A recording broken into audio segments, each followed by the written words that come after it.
मला वाटतं आम्ही नागपूर आणि अमरावती विभागामध्ये तालुक्यावर जाऊन सगळ्या तिथल्या स्थानिक कार्यकर्ता आणि शेतकऱ्यांना सगळ्यांना भेटून काही जे महत्त्वाचे मुद्दे आहे विदर्भातले, बेरोजगारी असेल, शेतकरी असेल, तुमचे घरकुलाचे मुद्दे असणार, या सगळ्या गोष्टीवर चर्चा करून एक व्यवस्थित आम्ही मुद्द्याचा एक मसुदा तयार करणार. त्या संदर्भातच हे सगळं करत असताना कुठं आम्हाला खेळी खेळायचा आहे यावर आम्ही बारीक नजर ठेवणार आहोत. आम्ही कोणाला विनंती नाही करणार का आम्हाला तिकीट द्या किंवा आम्हाला जास्त सामील करून घ्या. हा भिकारीपणा आम्ही कधी करणार नाही, त्याची गरज आहे आम्हाला कधीच पडू नये. पण काही ना काही कशा पद्धतीनं त्याचे परिणाम, प्रहार हा फक्त एका तालुक्यापुरता जिल्ह्यापुरता विषय नाही आहे, तो महाराष्ट्रामध्ये अतिशय प्रभावीपणे आम्ही काम करतोय. प्रत्येक जिल्ह्यामध्ये आमचा कार्यकर्ता तालुक्या पातळी ते गाव पातळीपर्यंत आहे. हा सगळा विषय घेऊन जे मुद्दे निवडणुकीतले संपले आहे त्या मुद्द्या बाबतीत आम्ही या सगळ्या निवडणुकीमध्ये तो अजेंडा घेऊन आम्ही समोर जाण्याची आमची तयारी आहे. आणि ते 11 एप्रिलला सगळं फायनल महात्मा ज्योतिबा फुले जयंतीच्या दिवशी आम्ही ते सगळं त्याचा पुरा अंतिम निर्णय घेऊन या निवडणुकीची पार्श्वभूमी स्पष्ट करू. राजकुमार पटेल यांना तुम्ही सर्व निर्णय दिले, पण त्यांचं आजचं जे भाषण आहे ते थोडं अतिशय म्हणजे भाजप किंवा सत्ताधाऱ्यांच्या विरोधात होतं, तर काय वाटतं? हा निर्णय आम्ही राजकुमारजीकडेच ठेवलेला आहे. आखरी सगळे माहिती देऊन तो अधिकार आणि ते सगळं आम्ही तो अधिकारच त्यांना निर्णय घ्यायचा त्यांच्याकडे देणार आहोत.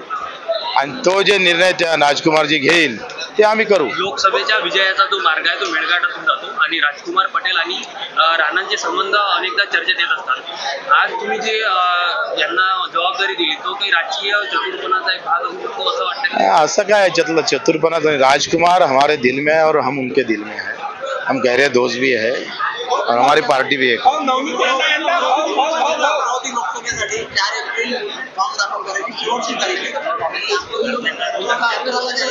बरोबर आहे ना, मग आमची पहिले तयारी राहणारच, म्हणजे ते धरूनच आम्ही करणार आहोत.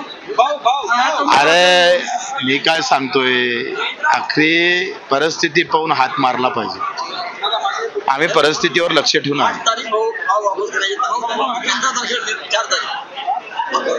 नाही, 4 तारखेपासून अर्ज भरणं आहे, 8 तारखेला विड्रॉल आहे, लक्षात घ्या.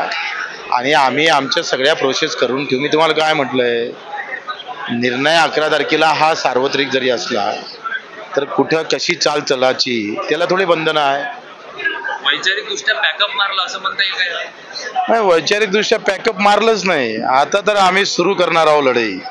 आता प्रत्येक जिल्ह्यात 29 तारखेला नांदेड त्या मराठवाड्यात आहे, संभाजीनगरला आहे, मुंबईला बैठक आहे, पश्चिम महाराष्ट्र खानदेश पाहू ना. आम्ही, माझं काय म्हणणं आहे, आमचा परिणाम, आमचा फटका उमटला पाहिजे.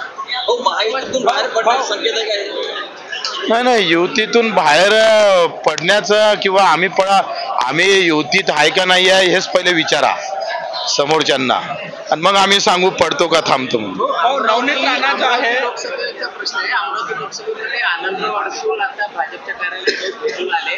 प्रमाणपत्र नवनीत राणांचं रद्द होण्याच्या वारंवार अशी चर्चा आहे, त्यामुळे पर्याय म्हणून भाजप आनंदराव अडसूळला उमेदवारी देण्याची अशी चर्चा सुरू आहे. काय वाटतं? नवनीत राणांचं जे तिकीट आहे ते वेटिंगवर ठेवलंय. कुठली चर्चा असू द्या, आम्ही आमच्या मुद्द्यावर कायम राहू. चर्चा कोणाला तिकीट भेटते नाही भेटत हा भाग अलग आहे. आम्ही परिस्थितीवर सगळं लक्ष ठेवून आहोत. व्यवस्थित आम्हाला वाटलं की उतरावं लागतं तेव्हा व्यवस्थित तुम्हाला माहीत पडेल का भाऊ बच्चू कडू आणि प्रहारची एंट्री एकदम सही झालेली आहे, एकदम व्यवस्थित झाली. आठवड्यापूर्वी बच्चू आपण असं बोलले होते. मला वाटतं सगळ्याच गोष्टी हे जर आम्ही खुल्या केल्या इथं तर मग अर्थच उरणार नाही. मला वाटतं का चुकीची वाट पाहतो आम्ही. काही पक्षाच्या चुका आमचा खासदार बनवू शकतं, पण त्यांनी त्या चुका करावं असंच ईश्वरचरणी प्रार्थना करतो.